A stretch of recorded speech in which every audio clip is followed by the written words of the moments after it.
Shoutambash. Shoutambash quer dizer boa noite. Shoutambash. Em plural, Shoutam é boa noite para todos vocês. Que a doce paz do Senhor Jesus, Ashti Saimaser Lagal Hamutambet, seja com todos vós. Que coisa gostosa é poder louvar o Senhor com essa liberdade. Que coisa maravilhosa, né? Reverendo Jeff, todos os cultos são assim? Graça sobre graça. Que coisa maravilhosa, né, Reverendo Eloy? Poder cantar sobre a bondade de Deus. Sabe que nesses dias passados nós estávamos no nosso culto doméstico e nós estávamos lendo justamente o Salmo 23. E nós ficamos agarrados lá no versículo que diz: certamente a bondade e a misericórdia do Senhor me seguirão todos os dias da minha vida. Aí nós ficamos pensando, ai, que coisa interessante. É como se fosse assim, a bondade e a misericórdia, a gente está aqui, elas estão atrás de nós, nos seguindo para tudo quanto é lado.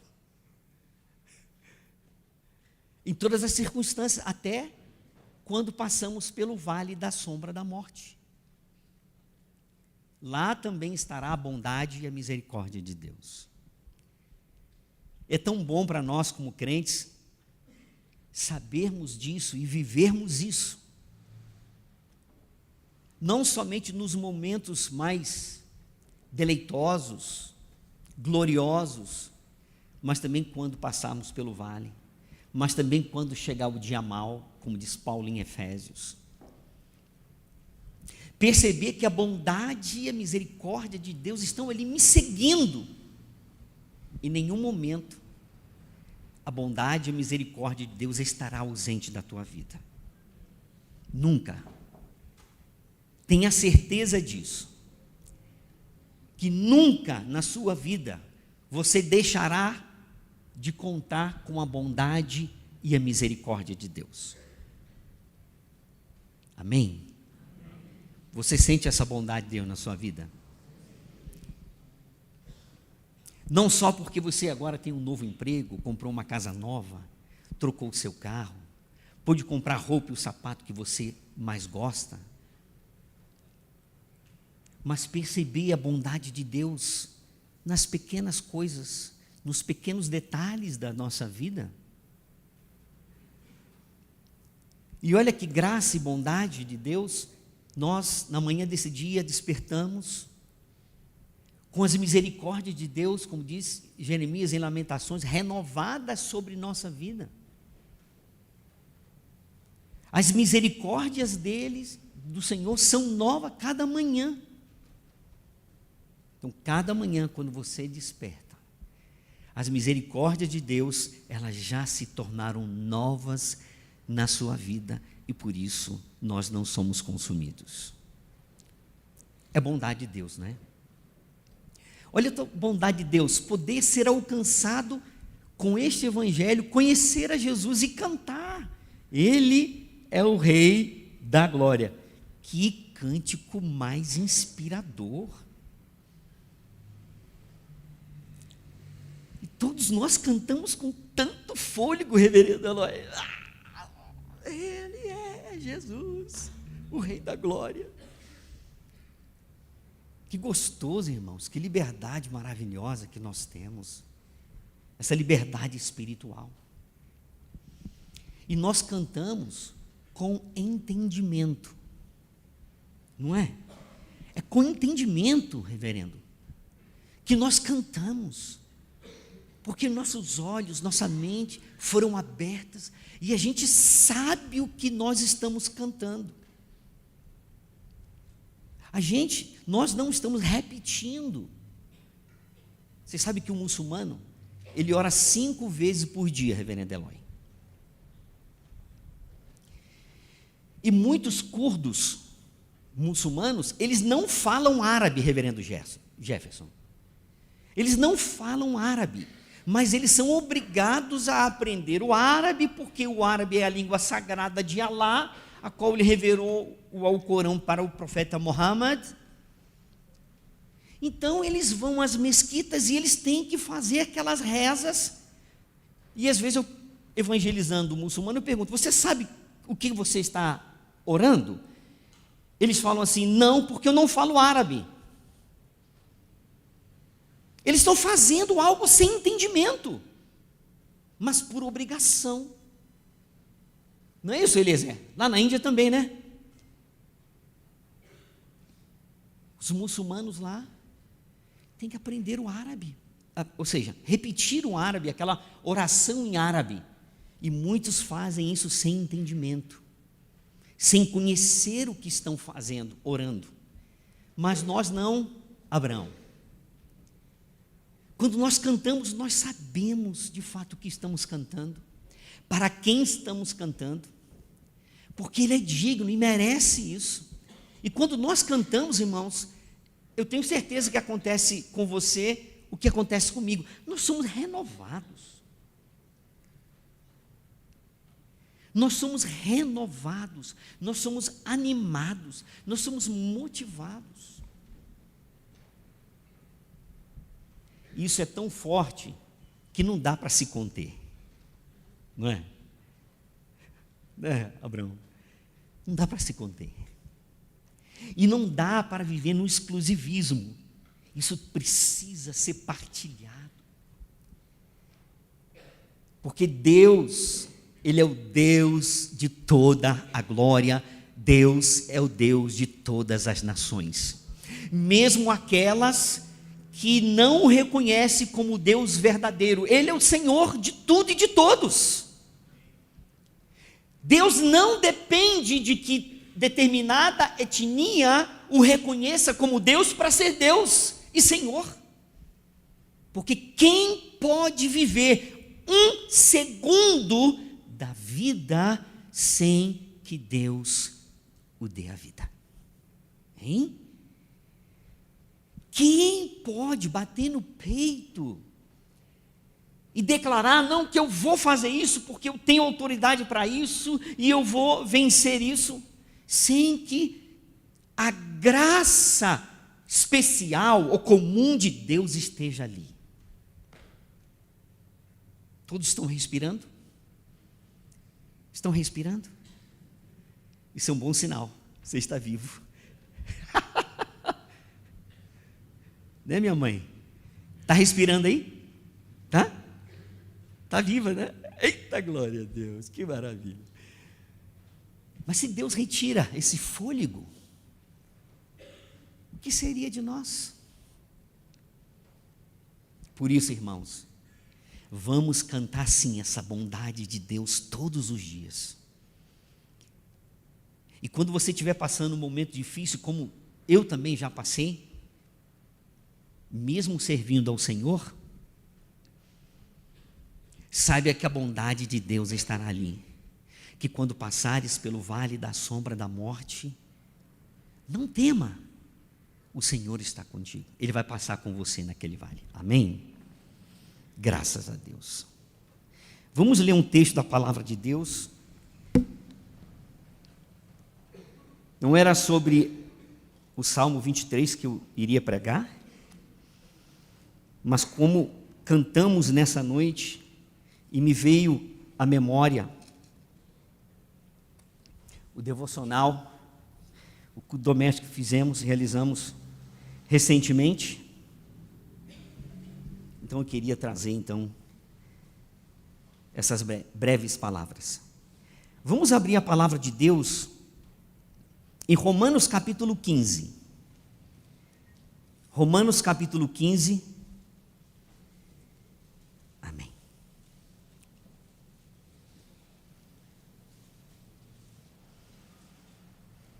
A partir do 18.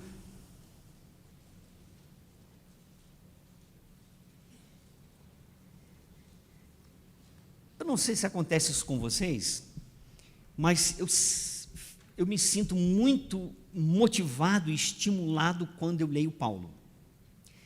quando eu leio as suas cartas, quando eu leio suas ações, suas viagens, seu empenho, dedicação, esforço.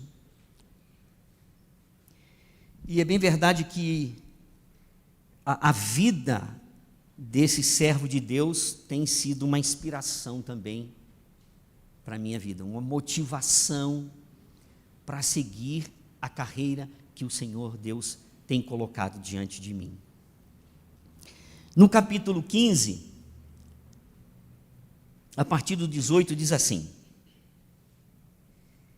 porque não ousei discorrer sobre coisa alguma, senão sobre aquelas que Cristo fez por meu intermédio, para conduzir os gentios à obediência por palavra e por obras, por força de sinais e prodígios, pelo poder do Espírito Santo, de maneira que, desde Jerusalém e circunvizinhanças até ao Ilírico. Você sabe onde é o Ilírico hoje? Atual Albânia. Desde Jerusalém até a Albânia, desde Jerusalém, circunvizinhança até o Ilírico, tenho divulgado o Evangelho de Cristo. E mais, esforçando-me deste modo, por pregar o Evangelho, não onde Cristo já for anunciado, para não edificar sobre fundamento alheio. Antes, como está escrito. Aí ele usa uma profecia de Isaías 52:15. Antes, como está escrito, hão de vê-lo aqueles que não tiveram notícia dele, e compreendê-lo. Glória a Deus. Os que nada tinham ouvido a seu respeito. Essa foi a razão porque também muitas vezes me senti impedido de visitá-vos. Mas agora, não tendo já campo de atividade nestas regiões, desejando há muito visitar-vos, penso em fazê-lo quando em viagem para a Espanha. Pois espero que de passagem estarei convosco, e que para lá seja por vós encaminhado, depois de haver primeiro desfrutado um pouco da vossa companhia. Só até aqui, amém? Há neste texto 3 coisas que eu gostaria de destacar, ressaltar nessa noite. E entendo que essas 3 coisas têm implicações diretas para a minha vida e para a tua vida também, mesmo que você, não é, possa estar inconscientemente ou desapercebido. Então, 3 coisas importantes que têm a ver com a minha vida e têm a ver diretamente com a sua vida, e todas elas diretamente relacionadas com os propósitos de Deus para esta geração. Como assim, Jean?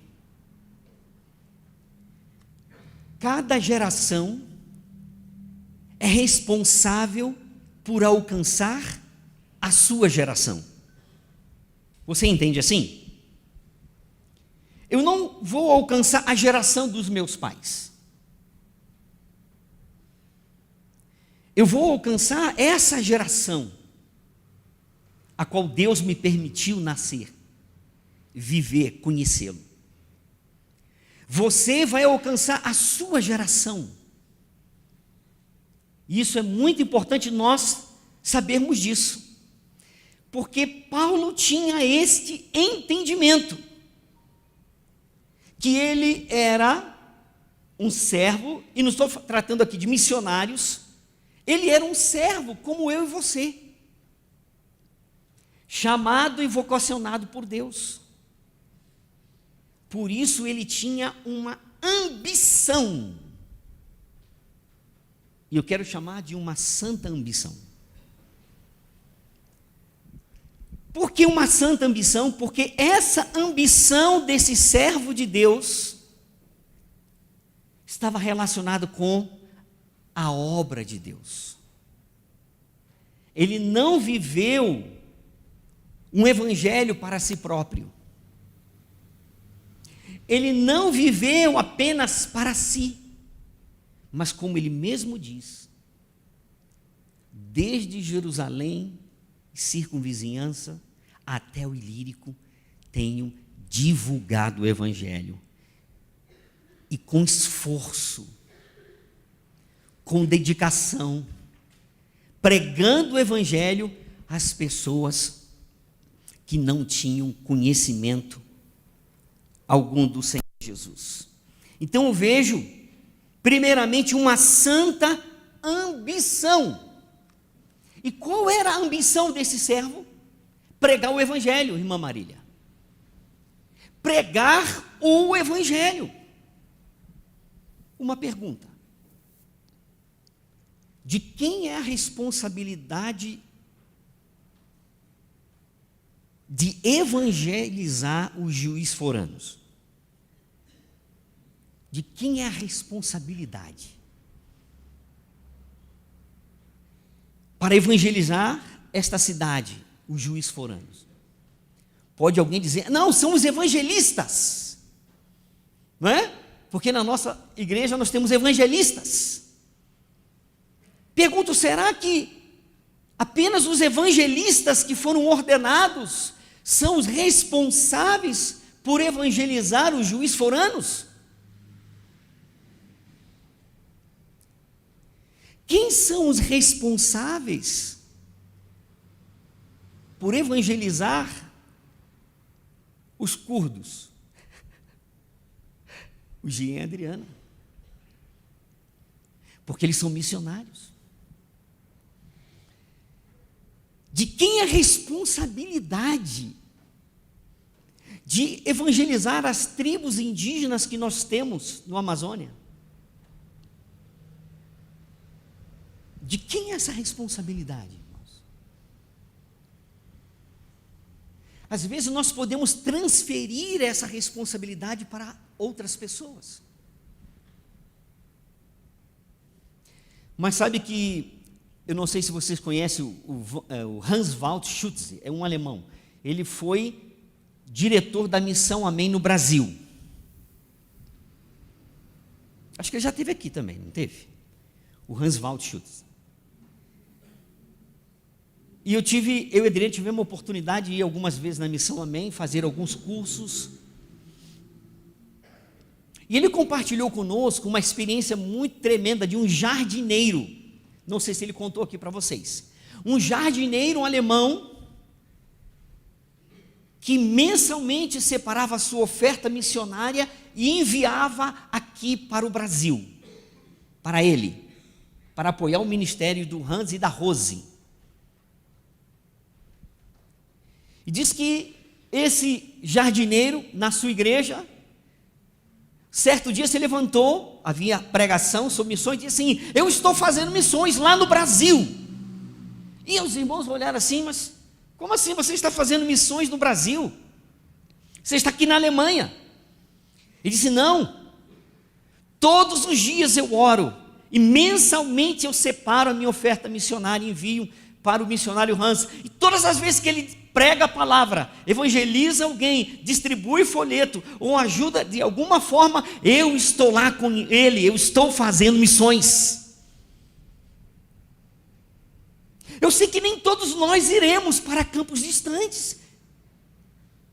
Por que se faz necessário cruzar fronteiras? Para pregar o evangelho? Porque, irmãos, nós sabemos assim como Paulo, e por isso ele tinha essa santa ambição de pregar o evangelho. E por quê? Porque Paulo sabia que o mundo inteiro estava perdido sem Jesus, sem o evangelho. Irmãos, sem evangelho dá para se salvar? Sem o evangelho dá? Paulo sabia, porque havia sido alcançado por este evangelho. O evangelho havia transformado a sua vida, abriu seus olhos, sua mente, seu entendimento. mesmo sendo um religioso. E nós vimos conversando isso no carro.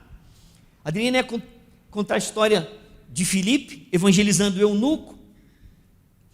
Aí a Sara, minha filha, perguntou: mãe, mas ele já não foi em Jerusalém adorar? Ele já tinha fé em Deus. Ele precisava ser evangelizado. E nós falamos: claro, filha, porque não é a religião que salva, é Jesus Cristo. Você pensa que um judeu lá, o fariseu lá, igual Paulo, como Paulo, religioso, dedicado, ele disse: eu me destaco dos da minha turma, igual o nosso irmão, né? Vai se formar, né? Glória a Deus.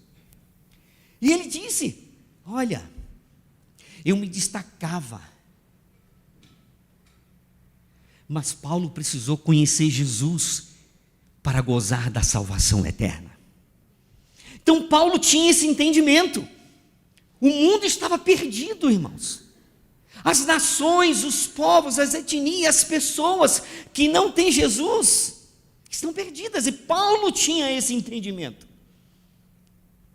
Então ele tinha essa santa ambição, que era pregar o evangelho.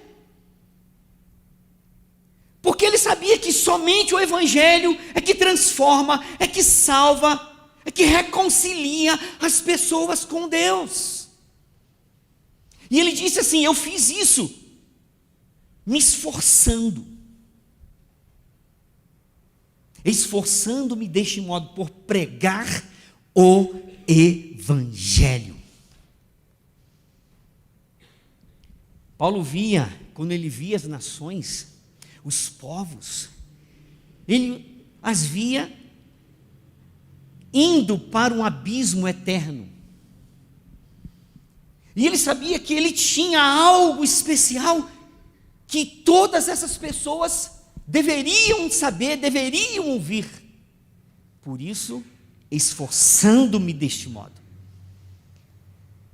Eu não sei qual é a tua ambição.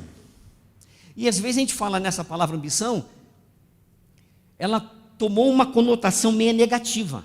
Que pessoa ambiciosa. Parece até que ambição é uma coisa ruim, mas não é. Depende aonde que você está colocando a sua ambição. O que desperta a sua ambição? Esse desejo que move o teu coração. O que move o teu coração? Quais são as tuas e as minhas prioridades? Então esse servo de Deus, ele era movido por esta ambição de pregar o evangelho e fazer Jesus Cristo conhecido. E o fundamento para isso eram as Escrituras. Porque no 21, irmãos, ele fala assim: antes, como está escrito, hão de vê-lo aqueles que não tiveram notícia dele, e compreendê-lo os que nada tinham ouvido a seu respeito. Olha que tremendo, o fundamento que movia, não é, esse servo em direção a esses não alcançados, era justamente o entendimento claro de que Deus, a seu tempo, iria chamar aqueles que nunca tinham ouvido. Por isso, veja, versículo 21. Esforçando-me deste modo por pregar o evangelho, não onde Cristo já fora anunciado, para não edificar sobre fundamento alheio. 21. Antes, como está escrito, hão de vê-lo aqueles que não tiveram notícia dele, compreendê-los que nada tinham ouvido a seu respeito. Olha a certeza que esse servo de Deus tinha, Abraão. A certeza de que a palavra de Deus iria se cumprir no seu tempo. Olha que interessante, reverendo Eloy. Paulo tinha esse entendimento de que essa profecia de que essas escrituras se cumpririam no seu tempo e se esforçou para isso, para que esse cumprimento de Deus se realizasse na sua geração, irmã Marília. Isso o movia. E isso o levava a enfrentar todo tipo de situação indesejadas. Porque quem aqui gostaria de ser apedrejado? Como ele diz lá em 2 de Coríntios capítulo 11. Quem aqui gostaria de sofrer 3 naufrágios? E passar 1 dia e meio na voragem do mar, esperando por socorro? Quem aqui gostaria de fugir de um lado para o outro para não ser, não é? Morto? Como saiu de Damasco e de outras regiões de Listra, depois de apedrejado. Em fome, ele mesmo diz. Em perigos, perigos da estrada, perigo do deserto, perigo da cidade. Lutas fora da igreja, lutas entre irmãos. E você não vê em nenhum momento o apóstolo se queixando das suas lutas, das suas dores, dos seus temores. Você não vê esse apóstolo desanimado, este servo de Deus. Você pode até pensar, imagina, mas ele era Paulo. Mas o mesmo Deus de Paulo é o nosso Deus. O mesmo Jesus que salvou Paulo é o Jesus que nos salvou. O mesmo Espírito Santo que habitava em Paulo habita em nós. E a mesma missão que ele tinha é a nossa missão hoje. Não pensemos, irmãos, que a missão ela é exclusiva dos missionários, que tem um título de missionário. Foi interessante, esses dias eu estava ouvindo um irmão e ele dizia assim, eu esqueci o nome da cidade aqui, lá em São Paulo, e o reverendo Elias Medeiros estava pregando, iria pregar, era o pregador da noite, e estava lá na igreja, os missionários que estavam retornando do campo. Aí o dirigente do curso falou assim, irmãos, vamos saudar aqui os nossos missionários que estão retornando do campo. Aí o reverendo Elias Medeiros falou assim, olha, e vocês não estão no campo? Falou para a igreja, olha, eles estão voltando do campo, e vocês não estão no campo? Irmãos, querendo ou não, nós estamos no campo missionário, é em Juiz de Fora, é no estado de Minas, é no Brasil, é no Kurdistão, todos nós estamos vivendo no campo missionário. Você pensa que só o Jean que tem uma missão? O reverendo Elias, pai do Elias, Zé e Débora, é o único que tem a responsabilidade da missão?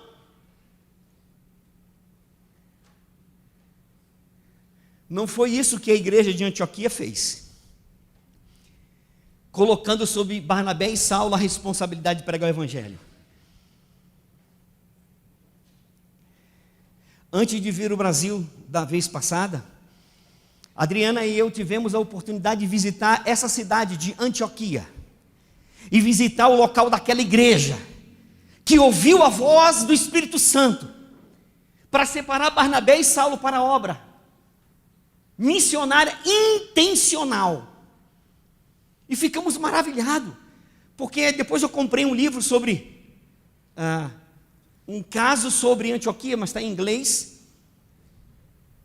E esse livro, um pesquisador, um pastor batista reformado, pesquisando sobre a cidade de Antioquia, o movimento de Antioquia, a igreja de Antioquia. Irmãos, o livro diz que na época dessa igreja, lá em Antioquia, a igreja chegou a ter 1/5 de crentes na população da cidade de Antioquia, que tinha 500 mil pessoas, quase a população de Juiz de Fora. Essa igreja chegou a ter 1/5, ou seja, 100 mil membros. Não uma única igreja, a igreja espalhada, cheia de células, igrejas, pequenas igrejas espalhadas pela cidade de Antioquia, irmã Marília. Isso significa que Barnabé e Saulo estavam pregando além, mas a igreja local estava envolvida na missão, reverendo Jefferson. A igreja local também entendeu que eles também tinham a missão de fazer Jesus conhecido em sua geração. Não apontaram para Barnabé e Saulo dizendo: vocês são os missionários, vocês preguem, nós vamos ficar aqui só adorando. E nós vamos ficar aqui só cantando, glória, glória para sempre ao Cordeiro de Deus. Não, irmãos. Sim, ficavam cantando, adorando e servindo ao Senhor, como diz Atos capítulo 13. Mas os irmãos estavam envolvidos e apaixonados por Jesus e se lançaram de forma ambiciosa para pregar o Evangelho. E conseguiram levar a fé 1/5 da população de Antioquia. Irmão, já pensou? Reverendo Jefferson, reverendo Eloy, 1/5 da população de Juiz de Fora servindo a Deus com graça, com poder. Cada crente sendo um evangelista, cada crente sendo um missionário, cada crente evangelizando aqueles que estavam mais perto e aqueles que estavam mais longe um pouco. Aqueles que moram do nosso lado, aqueles que moram à nossa frente, aqueles que estão conosco nos nossas atividades, quer seja no trabalho, quer seja na universidade, quer seja na escola, ou qualquer outro compromisso.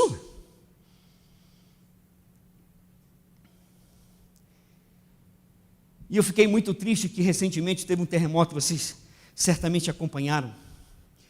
Um terremoto na Turquia. Mais de 40 mil pessoas morreram. Recentemente. Irmã Marília, a cidade de Antioquia foi destruída pelo terremoto. Foi um dos lugares onde o abalo sísmico foi mais intenso. E meu coração partiu porque eu lembrei que um dia aquela cidade tinha uma igreja viva, uma igreja missionária, uma igreja que trabalhava perto e longe, uma igreja que tinha visão para fora, uma igreja que olhava, levantava os olhos e via mais além, o campo já estão brancos,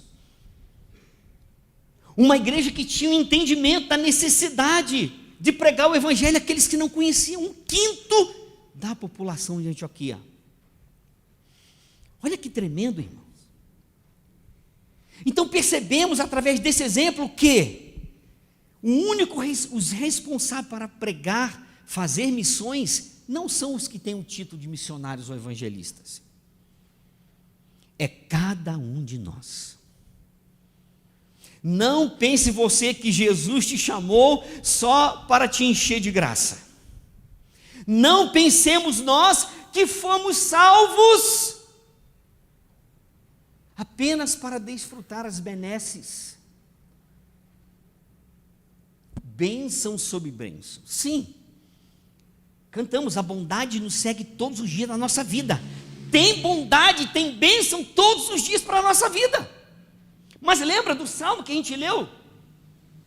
Também, na parte da manhã, o Salmo 67, que fala do propósito da bênção. Por que somos tão abençoados, irmãos? Já parou para pensar quanto que você é abençoado? Você já contou começa a contar as bênçãos de Deus na sua vida. Vai faltar-lhe dedo ou tempo para ficar contando. Mas detalhadamente, começa a contar as bênçãos que Deus tem derramado desde que você, mesmo ainda não era crente. Depois que você veio para Cristo, para a fé. Você consegue contar quantas bênçãos Deus tem derramado sobre a sua vida? São muitas bênçãos. São incontáveis. Qual o propósito de Deus nos abençoar tanto, irmãos?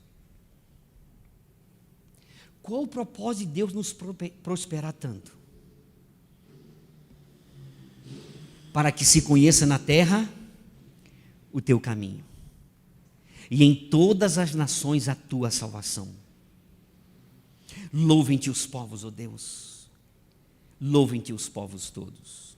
Alegrem-se e exultem as gentes, pois julgas os povos com equidade e guias na terra as nações. Louvem-te os povos, ó Deus, louvem-te os povos todos. A terra deu o seu fruto e Deus, o nosso Deus, nos abençoa. Ele termina dizendo assim: abençoa-nos Deus, e todos os confins da terra o temerão. Que relação tem a bênção de Deus e os povos, a bênção de Deus sobre nós e os povos conhecerem ao Senhor? Que relação tem? Abençoe-nos Deus e todos os confins da terra o temerão. Que relação tem entre a bênção de Deus na nossa vida e os povos temerem a Deus e se renderem a Ele? Que relação? Ué, abençoe-nos Deus, seja gracioso para conosco e nos abençoe, faça resplandecer o rosto sobre nós. Para que é a cláusula do propósito? É o porquê da bênção. Para que se conheça na terra o teu caminho. Irmãos, não há grupo, não há um povo sobre a terra que possa mostrar, revelar o caminho do Senhor, senão a igreja. É para que se conheça na terra o teu caminho. Quando as tuas bênçãos vêm sobre a minha vida, ela tem um propósito. E o propósito principal é manifestar a glória de Deus. É manifestar a glória de Deus. Fique sabendo, quando Deus te abençoa, é para que na sua vida se manifeste a glória de Deus. É para que o nome de Deus seja conhecido. É para que o caminho de Deus seja conhecido. Se não, irmãos, Jesus não tinha falado conosco: vão e pregue o evangelho. Não é? Precisaria?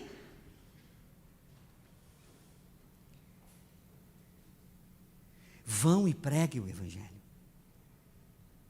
O mundo não vai conhecer Jesus senão através da igreja, da pregação do evangelho. As nações não adorarão a Deus senão através da pregação do evangelho. Mas espera aí, Jean, e aqueles povos, e aquelas gentes que nunca ouviu falar de Jesus, será que elas serão condenadas se elas morrerem sem ouvir o evangelho? O que vocês acham? Não, Deus não vai ser injusto de deixar uma pessoa que nunca ouviu o evangelho se perder, porque ela não teve nenhuma oportunidade. Às vezes somos tentados a pensar: não, Deus não vai ser injusto, Ele vai salvar essa pessoa, porque ela nunca teve ouvido o evangelho. Tá, eu pergunto, então por que Paulo se...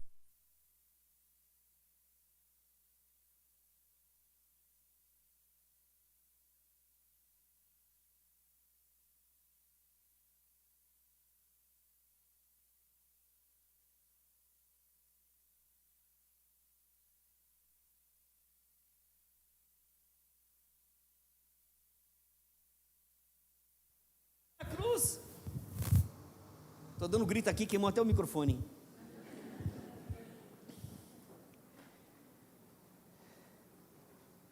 Irmão, se as pessoas fossem salvas por sua ignorância com relação ao evangelho, irmãos, era só Jesus ficar lá na glória com o Pai. Não, Pai, são pecadores, mas não precisa, né? Eles podem ser salvos pela ignorância deles, de não conhecer a verdade. Eu vou ficar aqui junto de ti, Pai, que está na glória contigo. É uma coisa maravilhosa. Tá, mas ele veio e ele morreu na cruz, não é? Depois que ele morreu na cruz, ele ressuscitou. E já pararam para pensar? Segundo os relatos bíblicos, as últimas palavras de Jesus foi justamente sobre pregar o evangelho. Ele não falou de nenhuma outra coisa, reverendo Jefferson.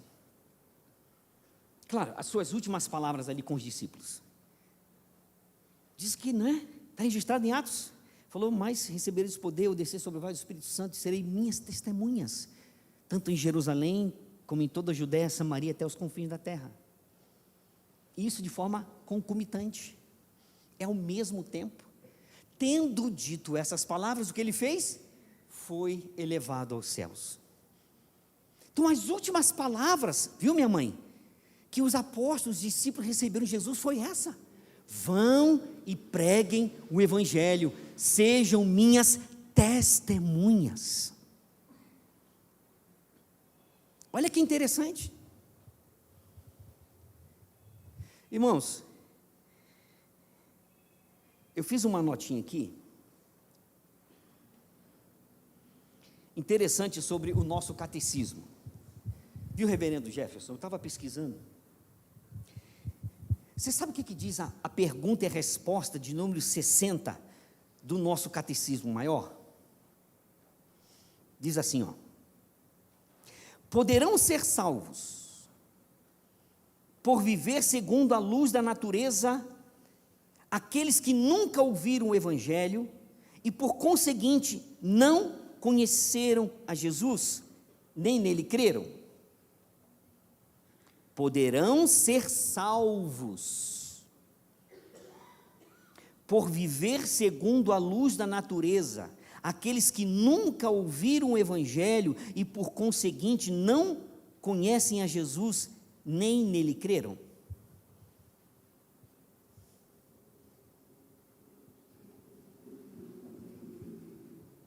A resposta: aqueles que nunca ouviram o evangelho e não conhecem Jesus Cristo, nem nele creem, não poderão se salvar.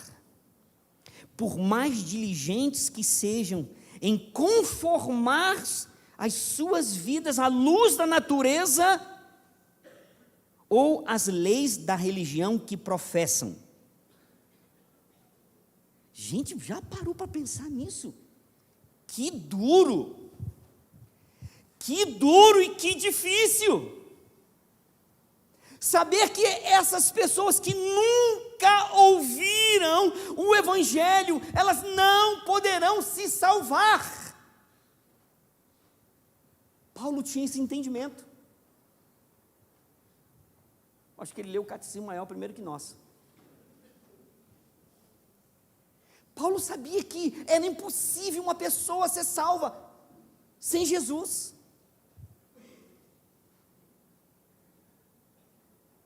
Irmãos, eu conheço tanto muçulmano, tão religioso. Tem um senhorzinho, eu chamo ele de Hadi. Ele tem uns 85 anos. Irmãos, todos os dias, às 3h45 da manhã, quando o imã começa a chamar, lá na mesquita, os muçulmanos para a oração, Allahu Akbar. Não é assim, Eliezer? Aí eu estou dormindo aqui, meu quarto fica aqui, a rua, a casa dele, eu escuto o portão abrir e bater. Aí o que eu faço, irmão? Eu dou uma olhadinha. É o Hadi, um velhinho, assim, com a bengalinha, minha mãe. Eu falo assim, puxa vida, por que ele não ora em casa?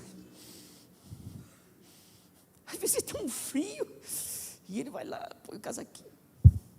Irmãos, eu fico olhando para aquele homem, eu falo assim, meu Deus, o Senhor vai deixar esse homem se perder? Ele é meu amigo, toda vez que nos encontramos, eu prego para ele. Um dia eu sonhei que ele tinha morrido. Eu fiquei preocupado. Mas foi um sonho que eu entendi, foi um sonho espiritual. Porque, reverendo Eloy, ele morreu no sonho, né? E eu fui lá, ele estava deitado, todo mundo chorando, e eu cheguei pertinho dele assim, eu não orei, botei a mão, ele ressuscitou, ele voltou à vida e me abraçou. Vem, reverendo Jefferson, o que ele fez? Olha aqui, por favor, vem cá. Não, é interessante isso, irmãos, foi um sonho, vê se não é espiritual. Ele ressuscitou e agarrou assim o meu braço no sonho. Aí tudo que eu fazia, ele fazia. Anda aí, Jefferson, para. Vira para esse lado aqui. Senta. Levanta. Gente, parece engraçado. Obrigado, desculpa, tá? Parece engraçado. Depois eu fiquei pensando, meu Deus, foi um sonho espiritual, Senhor. Me mostra, me dá entendimento. Aí eu entendi assim, ele é muçulmano, tão religioso, é uma gracinha ele, gente. Vou tentar tirar uma foto e mandar com ele e mandar para vocês. Eu falo assim, meu Deus, senhor, como assim? Senhor, o senhor não pode deixar esse homem morrer sem salvação. Ele é muito bonzinho, ele é muito religioso, todas as madrugadas ele vai para a mesquita, e depois às 12, e depois às 3, depois às 6 e às 7 ele vai para a mesquita, e muitas vezes eu estou passando de carro, ei Hadi, está indo para onde? Assim, eu estou indo orar. Eu falei, Hadi, mas não se esqueça, Jesus te ama. E ele dá um sorriso. Já dei um Novo Testamento para ele, já peguei ele em várias. Falei, Jesus não é filho de Deus? Quem é o pai de Jesus? Hadi, quem é o teu pai? Ah, o meu pai é o Ahmed. Tá, e quem é o pai de Jesus? Ele não tem pai. Eu falei, como é que não tem pai? Como que ele não tem pai? Ele nasceu sem pai? Ele teve pai, ele tem pai. Ele é filho de Deus. Ele, Jean, você sempre fala essas coisas para mim. Eu falei, Hadi, porque Jesus te ama. Ele morreu na cruz para te salvar. E eu entendi, irmãos, que eu tinha de pregar o evangelho para ele de forma intensa. Irmão, todas as vezes que eu o encontro, eu paro o carro. Ele vem até a porta. E a gente troca umas palavras. Sempre no final eu falo para ele, Hadi, Jesus te ama, só Ele pode te salvar, religião nenhuma.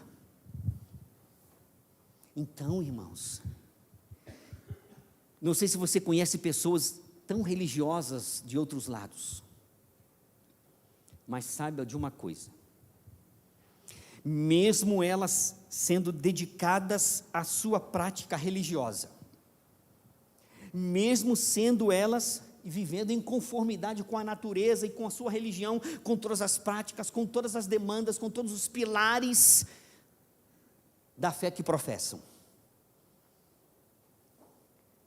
O que diz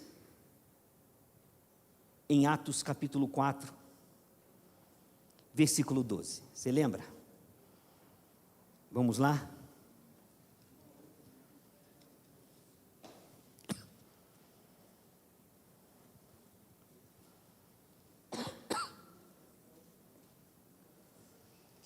Pedro e João perante o Sinédrio. Aí lá, naquela conversa, Pedro diz assim, e não há salvação em nenhum outro,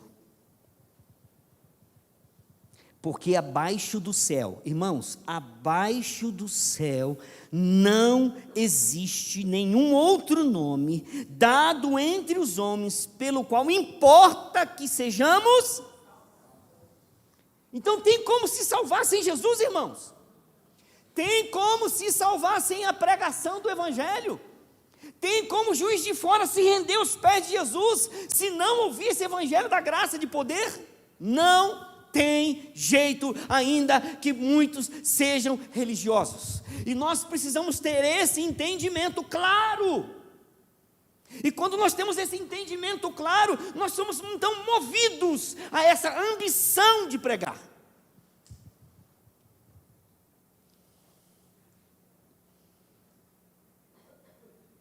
De pregar o Evangelho. Porque nós sabemos que é só pelo Evangelho. Eu não sei qual é a sua ambição. Eu não sei em que você tem dedicado os seus esforços. Mas saiba de uma coisa, você foi chamada para pregar o Evangelho, para fazer Jesus conhecido, para mostrar o caminho do Senhor, para trazer vidas que estão perdidas lá do outro lado da sua rua ou do mundo, quer seja indo ou apoiando. Por isso eu digo que essa igreja, a primeira igreja, é uma igreja que está lá, na linha de frente conosco no Kurdistão, lá no Iraque. Porque é uma igreja que há 14 anos abraçou esse projeto de pregação do evangelho aos curdos. E sabe, irmãos, que em 1994 foi quando eu ouvi falar dos curdos. 94, 23, quantos anos? 29, quase 30 anos atrás. A primeira vez que eu ouvi falar sobre os curdos. E quando eu fiquei sabendo que era um povo não alcançado, que era o maior povo do mundo sem uma terra própria, que era um povo perseguido de um lado e do outro, eu falei assim, meu Deus, Deus trouxe um convencimento no meu coração, da Adriana. Nós começamos a chorar, reverendo Jefferson. Estávamos lá em BH, na conferência missionária da primeira igreja batista de BH, quando a Rosângela Cunha acabou de falar sobre os curdos, eu estava chorando, olhei para a Adriana, estava chorando também. Falei, o que está acontecendo? Eu não sei, mas eu estou com desejo de pregar para esse povo. Irmãos, em 95, isso foi 94, 95 nós saímos para o campo missionário, Uruguai, de 95 a 2000, junto com o pastor Elias Pereira, e Giovana também, né? Eu e Adriana, nós plantamos uma igreja que perdura até hoje e está crescendo. A igreja Encontro com a Vida, né, Eliezer? Mas o coração, todos os dias nós orávamos pelos curdos. Retornamos ao Brasil, fomos enviados para Cabo Verde. Ajudamos na plantação de 3 igrejas nas ilhas de Cabo Verde, no arquipélago. Mas o coração estava entre os curdos. Retornamos ao Brasil, fizemos os cursos da PMT, fomos enviados para a África do Sul, 1 ano e 2 meses. Estávamos ali, mas o coração estava lá no Kurdistão. Depois passamos pelo Líbano e Síria, mais 6 meses. E o coração queimando pelos curdos. Depois de 16 anos, para 17, nós pisamos na terra. Com a ambição, irmãos, de fazer Cristo conhecido entre esse povo muçulmano, porque por mais que sejam religiosos, e são religiosos, irmãos, se vocês forem visitar nos visitar lá no Oriente Médio, vocês vão ver como aquela gente leva a sério a religião. Como aquela gente leva a sério a religião. Mas é um povo que está perdido. Porque o profeta Mohammed não pode levá-los à salvação. E quando você pergunta a qualquer muçulmano, ainda que seja religioso, você pergunta, você tem certeza da tua salvação? Sabe o que eles dizem? Nazana, Allah sabe. Ele fala, não sei. Só Deus sabe. Eu falei assim, mas como assim? Quer dizer que você está dedicando toda a sua vida?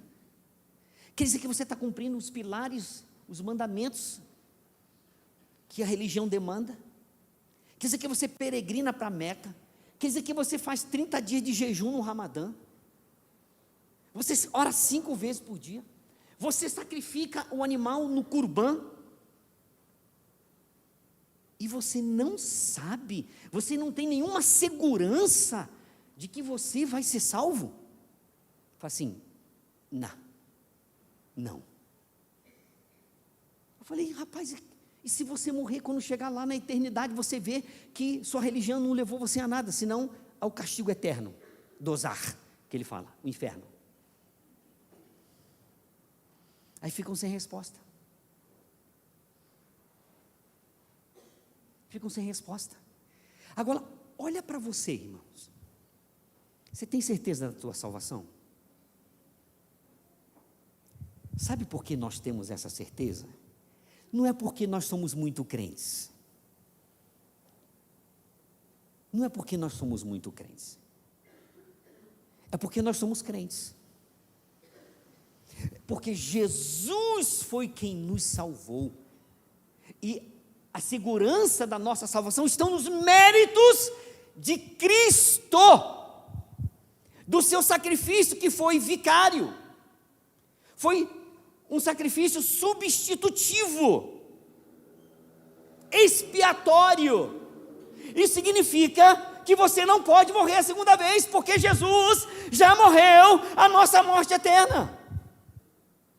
Ele já pagou o preço pelo meu castigo, pelos meus pecados. O meu castigo foi sobre ele. Lembra Isaías? O castigo que nos traz a paz estava sobre ele, e pelas suas pisaduras fomos sarados. Por isso que o crente, eu e você, a gente fala assim, nós somos salvos pela graça, a bondade de Deus. Porque Deus amou o mundo de tal maneira que mandou o seu Filho.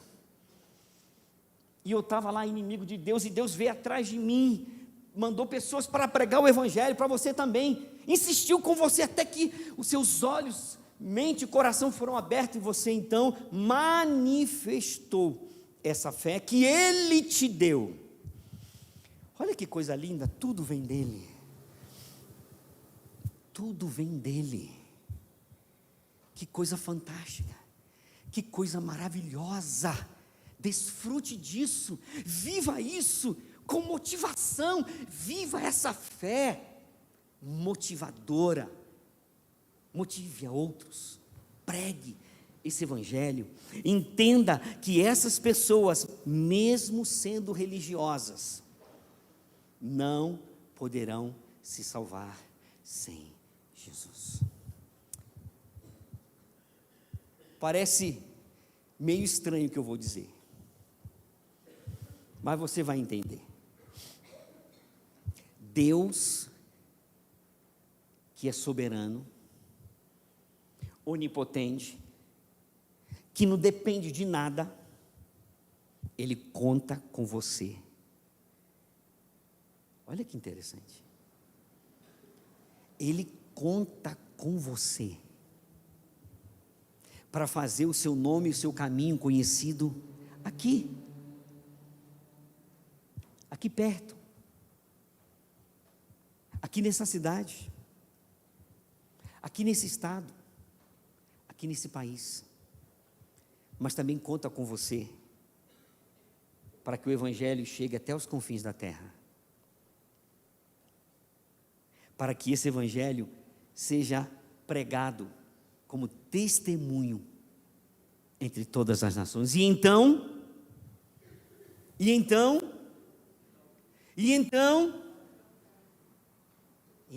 virá o fim, entende? Como que a pregação do Evangelho em todo o mundo tem essa conexão com o retorno, com a volta de Jesus? Paulo tinha esse entendimento. E sabe que Paulo esperava Jesus na sua geração? Por isso falou várias vezes, escreveu várias vezes sobre o retorno de Cristo. Paulo, ele via Cristo já às portas. E ele tinha esse entendimento. A pregação do Evangelho e o retorno de Jesus. Eu não sei quando. Não estamos aqui colocando datas, mas pelas Escrituras, nós entendemos que esse Evangelho, ele precisa ser pregado como testemunho. Não está dizendo que todo mundo vai se converter, mas está dizendo que esse Evangelho vai servir de testemunha para todas as nações. Amém? Vamos abraçar essa causa, irmãos? Ou vamos continuar abraçados com essa causa? Vamos nos esforçar um pouco mais, como disse o apóstolo, esforçando-me desse modo, por pregar o Evangelho. Irmãos, não se esqueça, finalizando, se você está aqui nessa noite, se você está aqui hoje, é porque o Evangelho te alcançou, tá? Eu estou aqui, irmãos, porque há mais de 35 anos o Evangelho me alcançou. Por isso eu estou aqui hoje. Por isso estamos pregando aos curdos lá no norte do Iraque. Por isso pregamos no Uruguai, em Cabo Verde, África do Sul, Líbano e Síria e agora o Iraque. Porque o Evangelho me alcançou. E eu estou desfrutando dessa graça. Mas ao mesmo tempo comprometido de fazer esse Jesus conhecido. E antes de passar o microfone para o reverendo Eloy, eu queria fazer uma oração por você. Você que percebe que Deus está te convocando. Por você que percebe que Deus está falando ao seu coração, está te movimentando, está te movendo para o envolvimento. Não estou falando com as missões lá no Kurdistão, no Iraque, não. O envolvimento de ser uma testemunha do Senhor Jesus. Você que tem sido, não é, agraciado com Deus, por Deus, com a pregação do Evangelho, e sente nesse momento desejo de se envolver ainda mais, eu quero orar. Porque um dia sim oraram por mim. Depois de uma pregação, meu coração inflamou e eu queria então dedicar minha vida. E eu orei, e oraram por mim. E eu vejo hoje a ação de Deus na minha vida. Eu quero orar por você. Feche os seus olhos. Eu não vou chamar aqui à frente, mas você que está aí, que sente tocada por Deus, por sua palavra, e que percebe que precisa se envolver mais com a obra do Senhor. Deus, em nome de Jesus, eu quero te agradecer pela oportunidade que temos aqui, a liberdade de pregar o Evangelho, de testemunhar da parte do Senhor, da Tua palavra,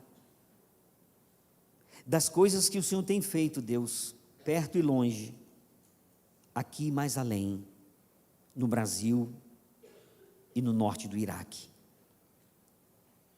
Obrigado, Deus, porque o Senhor tem conduzido os passos, o Senhor tem conduzido a missão de fazer o Teu Filho conhecido. Deus, eu quero orar por essas pessoas que nesse momento estão se sentindo tocadas pelo Senhor. Estão se sentindo, ó Deus, sensibilizadas e movidas pelo Teu Espírito, a se envolver ainda mais com a Tua obra. Deus, assim como o Senhor fez na minha vida, faça com elas também. Assim como o Senhor abriu meu entendimento e me deu clareza quanto a esta missão de fazer Jesus conhecido. Dê elas também, Pai. Dê elas a motivação, dê elas o entendimento, dê elas a fé, Deus. Receba a entrega que elas estão fazendo nesta hora. Levante, Deus, esses homens e mulheres, esses jovens que estão se comprometendo em envolver-se mais na obra do Senhor, Deus. Em nome de Jesus, e que esta igreja seja assim como a igreja de Antioquia, Deus. Uma igreja que pregava longe através dos missionários, mas que pregava também perto através dos missionários locais de cada crente. Em nome de Jesus. Obrigado porque essa igreja, Deus, está fazendo a diferença perto e longe, aqui e mais além, no Brasil e no Kurdistão, norte do Iraque.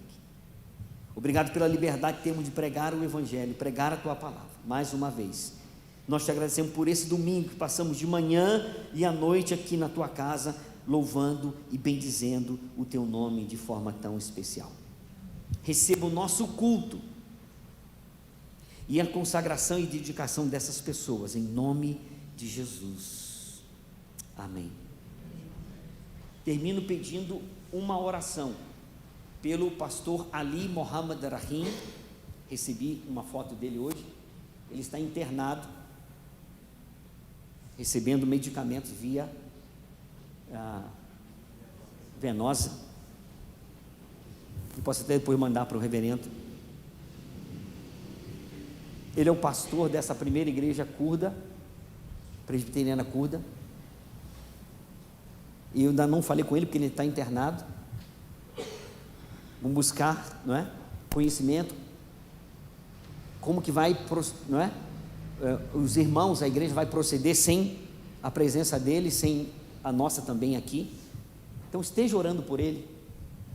É um homem que recebe muita pressão, porque ele foi um líder do Islã, abraçou a fé em Cristo, hoje é o pastor dessa primeira igreja presbiteriana curda. Orem por ele, orem por sua casa, orem por sua família, amém?